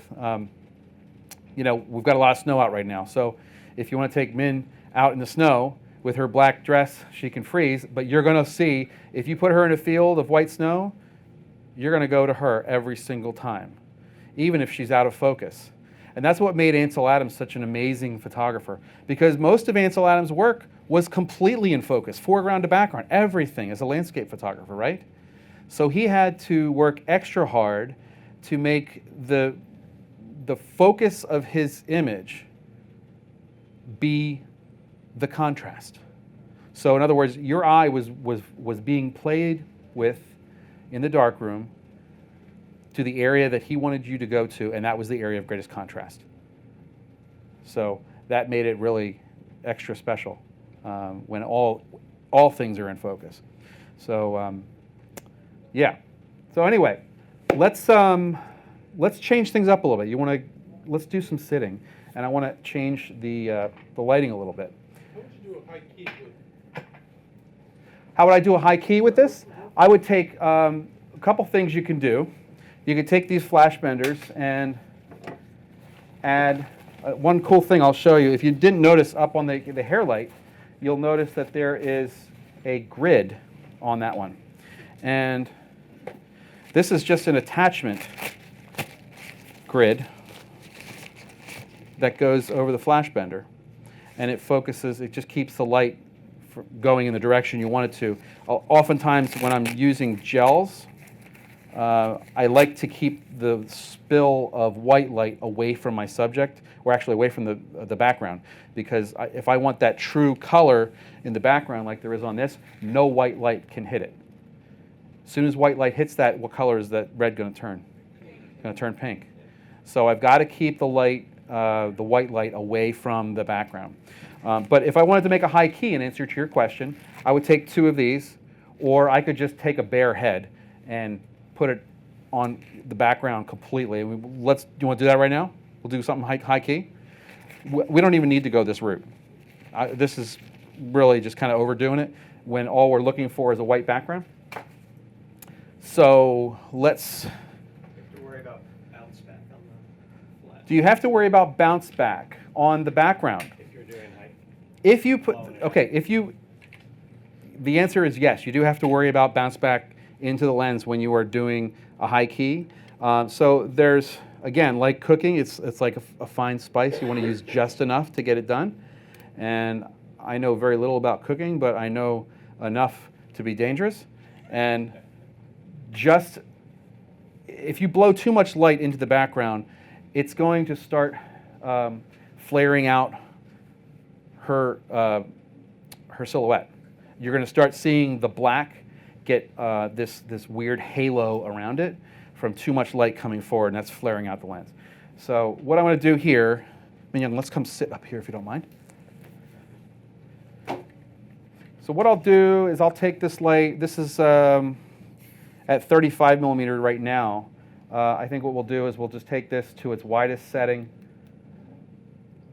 and we'll make this this is D. So I'm going to make both of these D, and now it's at 24 millimeters, and I have to make sure this light, if you'll notice, this light, the link light is what color? Red. It's not talking to my flash right now. The other one is, but that tells me that either my channel or my group ID is not correct. So let's take a look by hitting the channel. I'm on group channel 1, so that's my problem. I should be on channel 4. And now it's still red. Tells me that probably my ID is off. Right now my ID is set to 4,000. It should be 0. And so I did that. Now my group link light is green. Very simple way to know whether you're communicating with your main flash or not. So I'll just keep this over here. I want to just make sure that I'm not hitting Min Young with too much of these flash.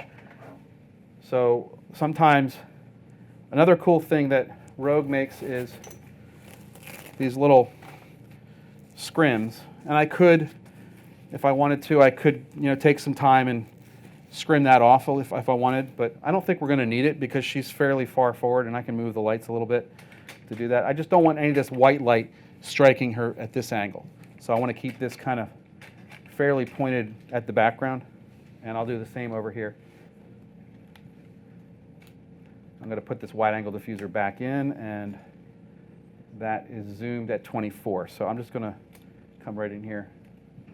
And that should probably do it. I'll maybe angle this up just a touch because that's a little lower. Just a quick question. What brand Yeah. is that triple bracket right here? I don't know. I think I got it downstairs. This here? No, the triple bracket. Oh, this. Oh, okay. This was made by a company called IDC Photographic. If anybody's ever heard of Bruce Dorn, he's one of our explorers of light.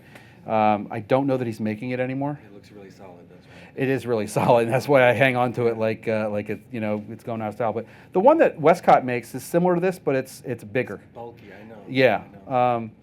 So if you know anybody in a machine shop, they could probably just make you something like that, right? So Min likes Bruce. Bruce has had a long history of photographing Min. So, all right, so we're just looking for a high-key portrait here, right? What's that? Oh, where is it? Yeah, let's do it. Let's change it up a little bit. So I'm going to get rid of this. One thing I'll show you also. This is a kind of a key example of high-speed sync. This is midday, a class I was doing here in Manhattan. And can you guys see that with these flashes? Let me move these real quick. So this is midday in July, hot, yucky, and the thing I love about these Speedlites is I can go anywhere, any time of day. I don't need to go in the sweet light of time of day, which is my favorite time of day to shoot. I don't photograph in mornings because I simply cannot get up. But as a portrait photographer, my clients don't want to get up at sunrise either because they have the bags and they don't look great in the morning. So by evening time, they're looking decent. And that's a great time to photograph when you really don't need a lot of external light sources. But I can only make so much money when I only do one portrait in the evening per night. So I like maximizing the amount that I can make throughout the day, and it's done through Speedlites. And this is a really good example of just putting the sun at the back of my model or my subject, whatever it is, and putting high-speed sync light in front, and you get that. Now, is it an award-winning photograph? No. Did they pay for it? Well, no, because she was a model and I was teaching a class, but she would pay for it. So you can work any time of day with Speedlites. That's the point. That's 3 in a softbox. So that triple threat that you saw, that in the Apollo Halo from Westcott. At like full probably? Well, with high-speed sync, you can use ETTL or manual. I think I was an ETTL, and I think I was a +2 on the exposure compensation somewhere. I had to look at what I did there, but it's about that. But so 3 is good enough in general when you're not too far.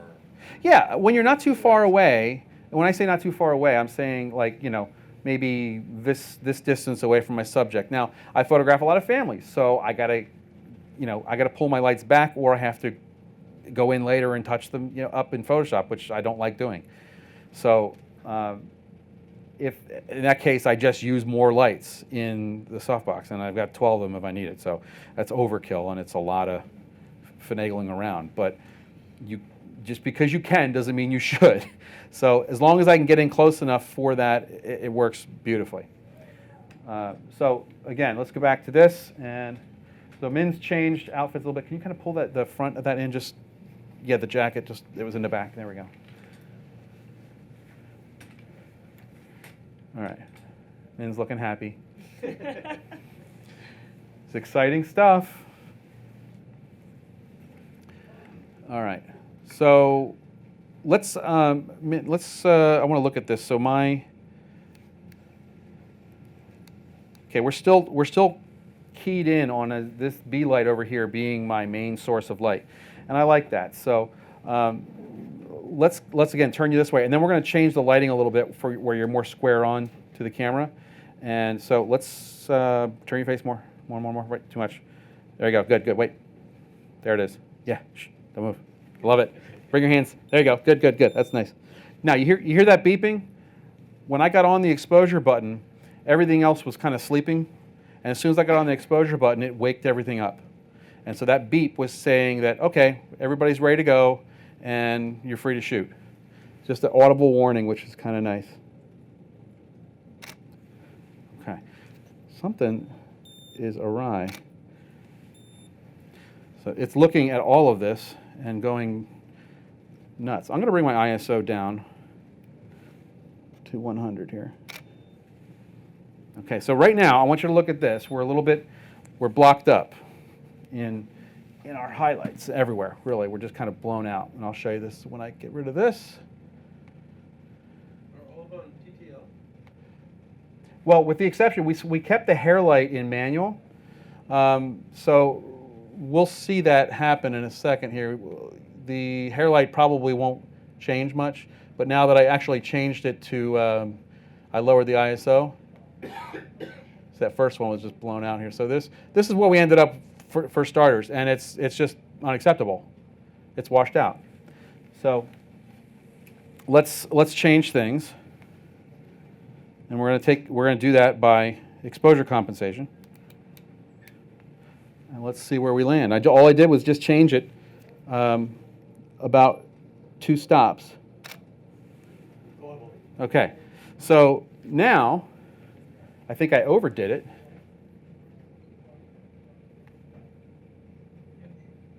All right, so there's we overdid it here. So let's go back. We're gonna shoot back to about 1 1/3 over or under exposure compensation, and that's not bad. So let's pull this one up side by side. And so right now, that's our high key background. And that was very simple to do. Now, is that pure white? Bottom left. This one over here, the bottom left? What are you saying, bottom left? The bottom left of the white. Well, this is pretty well exposed with the background. I'm happy with it. I think if we brought that into Photoshop and put a color picker on it, it'd probably be 255 or close to it. Actually, at about 245, you're not going to see much detail after that anyway, if you guys know what I mean, when you take the color picker and you move it around. 245 or about 240 and under is white with detail. Anything over that is pretty much washed out. So I'm happy with that. Now, the big hood is causing, we're kind of limited now as far as creating that lighting ratio because we have to kind of work within the confines of that because the sides of her face are all covered up now. So this is almost kind of a portrait where we can't really turn her head to the side much because we're going to lose something there. So one thing I'm going to do to change now is I'm going to put these lights just for a little different look. We're going to put them real close. Why don't you face me square? Just come in square here. Good. And this is going to have to get low. All right.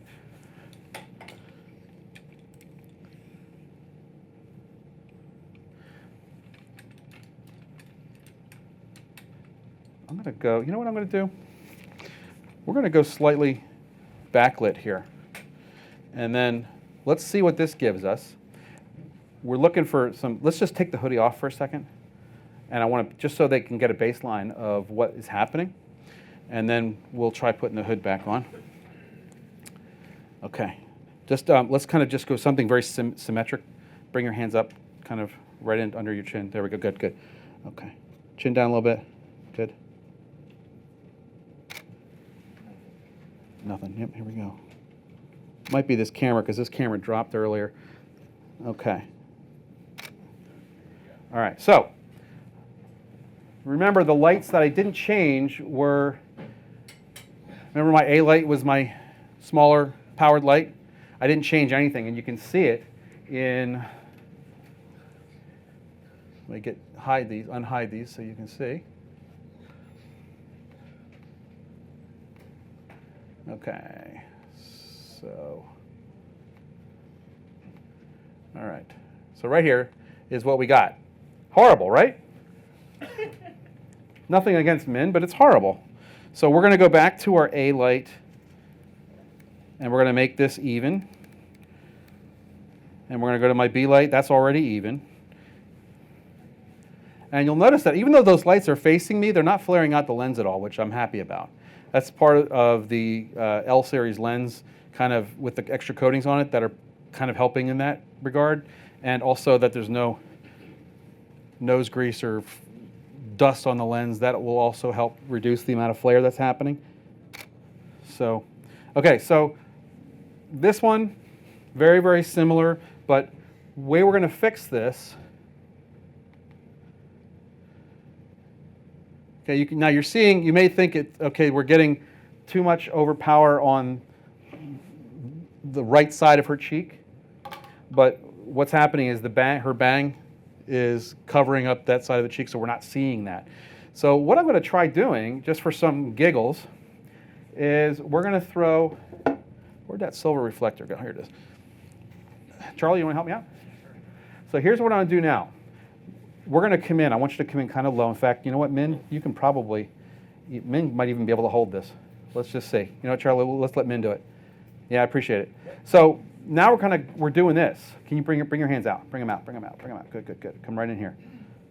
So now you don't have to worry about an assistant. You can just have your model do everything for you. So now we're going to kick some light back into her eyes because we really don't have that happening in this portrait. All right, we got a little bit going on.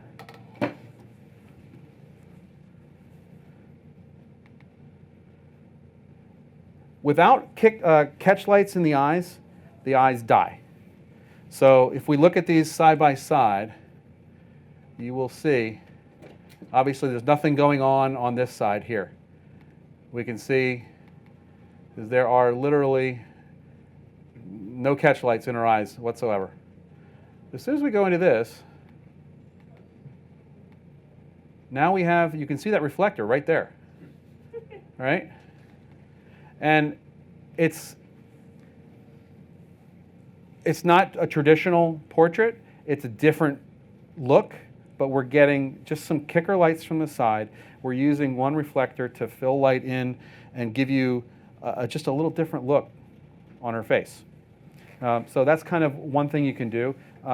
Let's go something a little more, we'll go low on this.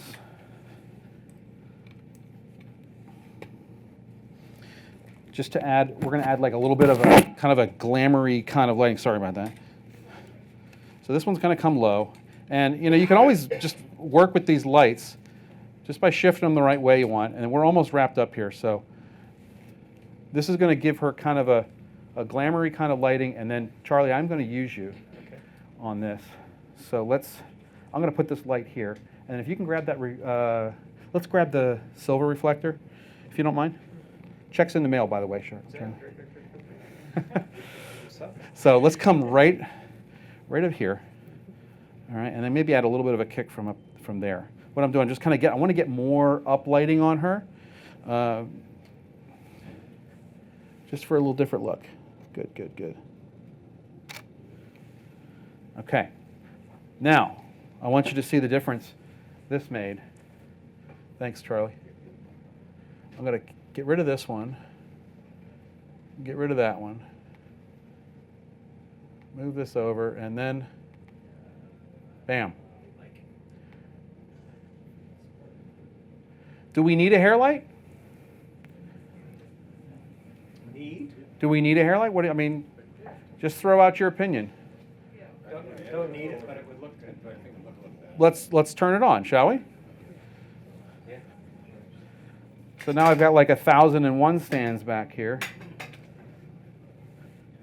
I'm going to just pull this a little closer because I moved her closer to me.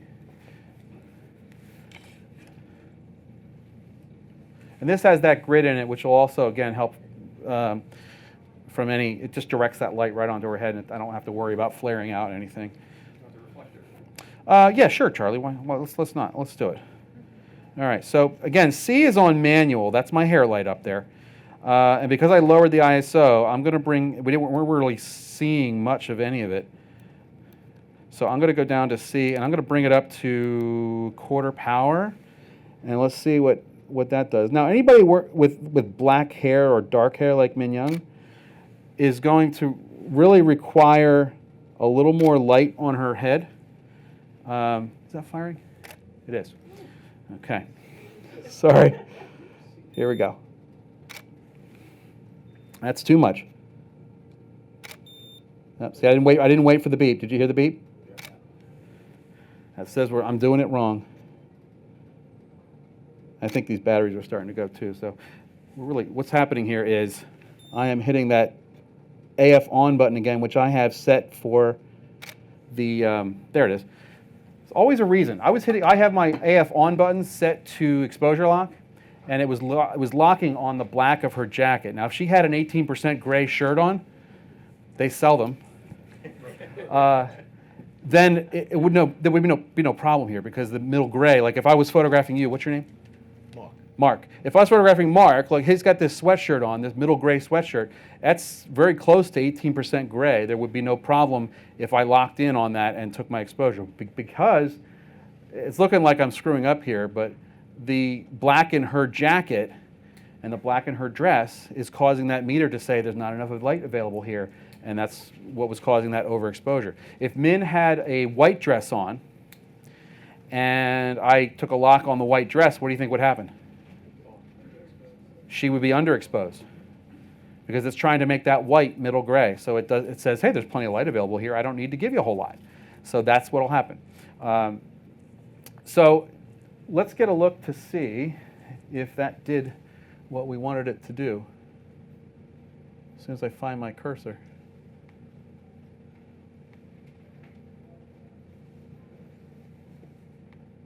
Here we are.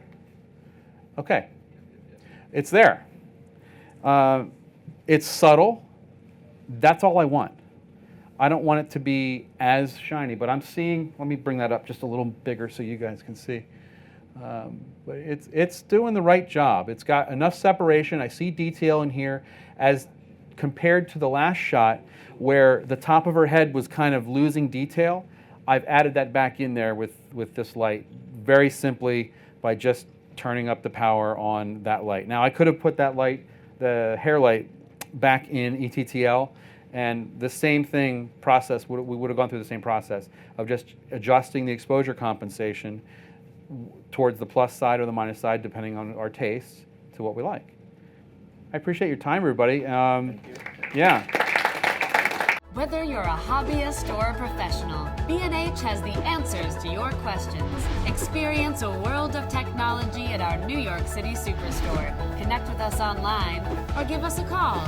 Our staff of experts is happy to help.